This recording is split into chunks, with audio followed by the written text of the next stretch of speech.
Hai guys, ketemu lagi sama aku. Dan aku di video kali ini bakal mainin lagi tentang ketiga tokoh ini. Oke, langsung aja kita tonton. Setelah episode pertama itu, Raja sebenarnya masih bingung di antara kedua orang ini yang mana yang mencuri emas atau harta paling mahal yang telah ia beli tersebut dalam sejarah. Kemudian ia melakukan interogasi. Interogasinya gimana ya? Oke deh, langsung aja main. Jadi si Raja bertanya kepada kedua orang tersebut bahwa di mana kalian tadi pada pukul jam 1 siang. Lalu dan untuk selama interogasi ini Raja tidak menjawab untuk nama, tapi Raja menanyainya tuh orang ya, seperti kamu orang pertama dan kamu orang kedua. Dan Raja menanyai orang pertama, pada pukul jam 1 siang tadi, hai kamu orang pertama, kamu sedang berada di mana? Dan orang pertama itu menjawab, seperti biasanya aku selalu berada di ruang tamu karena aku selalu membersihkan guci-guci yang ada di ruang tamu tersebut. Lalu Raja memikirkan sebentar. Sebenarnya ini juga ada benarnya karena orang pertama itu yang selalu berada di ruang tamu dan saya selalu melihat guci-guci saya yang selalu terlihat benar-benar bersih. Raja sedikit mempercayainya, tapi ada satu lagi yang belum ia tanyakan, orang kedua. Lalu Raja menanya kembali, hai orang kedua, pada pukul atau jam 1 siang tadi di mana kau berada di mana? Lalu orang kedua pun menjawab, tahu si pembantu. Dia sangat kegugupan karena sebenarnya dia adalah pelakunya, tapi ia tidak mau mengaku karena dia takut harus mengganti rugikan yang telah ia perbuat. Dia benar-benar gugup dan dia pun langsung menjawab dengan sigap, di dapur. Raja heran, kenapa kau berada di dapur dan tugasmu apa di dapur? Bukankah itu hanya para wanita saja yang bekerja di sana untuk memasak sesuatu? Dan orang kedua ini kebingungan harus menjawab apa lagi. Dengan gugup karena dua orang sebelahnya selalu menatapnya dan akhirnya pun dia keringat dingin. Tapi di situ dia tidak ingin mengaku, dia masih berbohong. Karena ada sesuatu yang tertinggal di dapur sana. Jadinya saya pergi ke dapur. Dan apakah hanya ke dapur saja? Setelah ke dapur, kau pergi kemana lagi? Tanya si Raja. Kemudian si pembantu bingung lagi. Saya ke kamar mandi untuk buang air kecil sebentar. Dan Raja bertanya, apakah itu bisa dipercaya?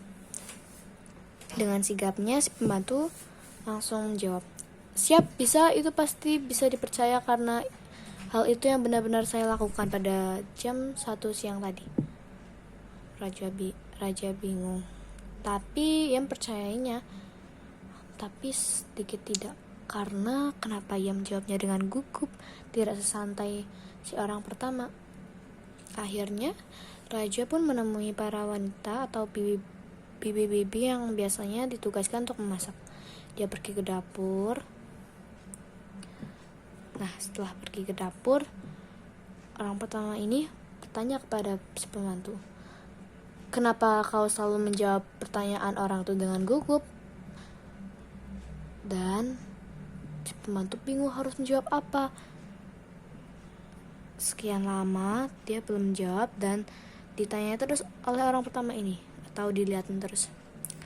Akhirnya dia keringat dingin dan dia langsung minta izin nih sama orang pertama buat ke toilet. Saya mau ke toilet dulu, saya tidak tahan.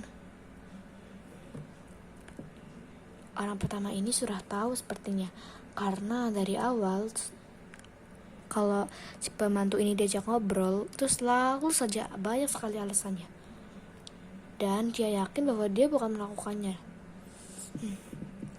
Aneh sekali. Setelah itu si pembantu pun kembali lagi.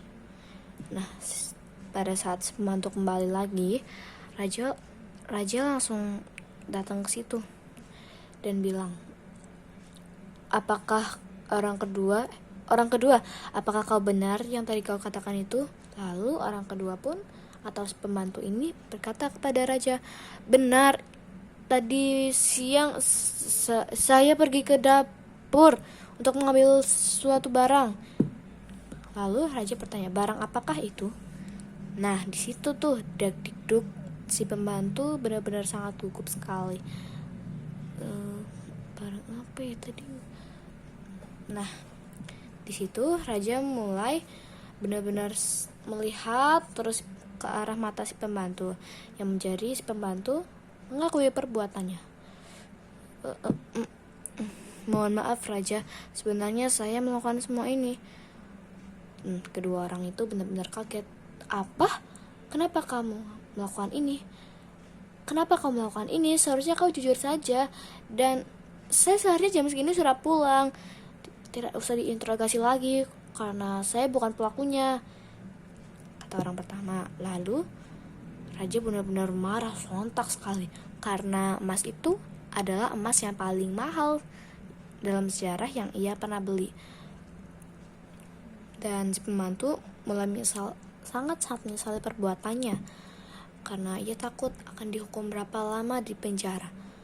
Karena jika ia tidak ada, istri dan anaknya akan makan apa? Lalu si raja mulai seperti melihat kasihan gitu, simpati kepada si pembantu. Kan tetapi raja juga mengingat kalau si pembantu ini juga mempunyai kesalahan, yaitu tidak mengaku. Baiklah, besok kau tetap bekerja, tapi ada syaratnya, lihat saja besok. Baik raja. Kenapa kamu melakukan semua itu? Sebenarnya aku tidak sengaja. Tidak sengaja? Sebenarnya dari awal aku sudah tahu kalau kau yang melakukannya, karena aku benar-benar jujur dan bersumpah kalau aku bukan melakukannya. Kenapa bisa tidak sengaja? Sebenarnya aku sedang membersihkan lantai waktu itu, tapi aku tidak melihat bahwa di belakangku ada meja, dan meja itu ternyata berisi emas. Lalu di mana emas itu sekarang? Emas itu sudah aku buang. Apa? Kenapa kau buang?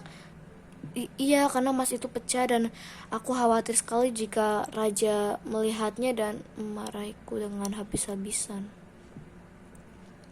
Kau ini parah sekali.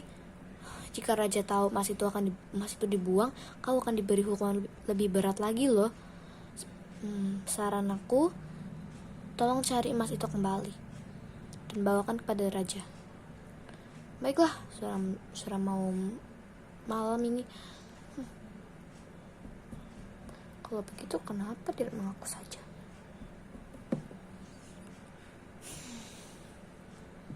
Dan keesokan harinya si raja, si pembantu, dan si orang pertama ini sangat terkejut sekali, karena di kerajaan itu benar-benar sangat ramai dan ingin melakukan sidang.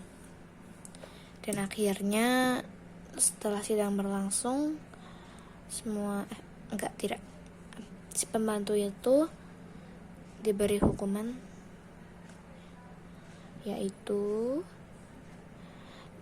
dia di pagi hari sampai sore hari dia boleh bekerja, masih boleh bekerja di istana raja.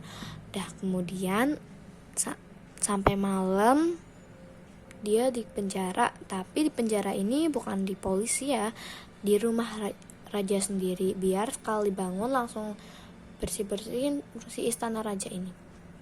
Kemudian siangnya itu raja langsung meminta orang pertama ini untuk membuatkan suatu penjara atau kurungan.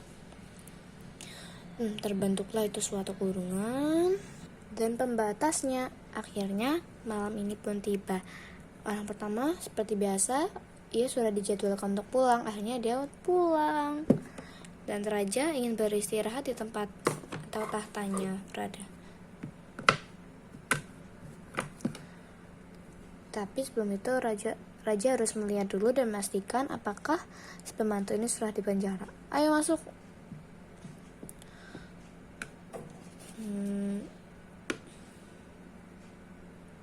Kunci.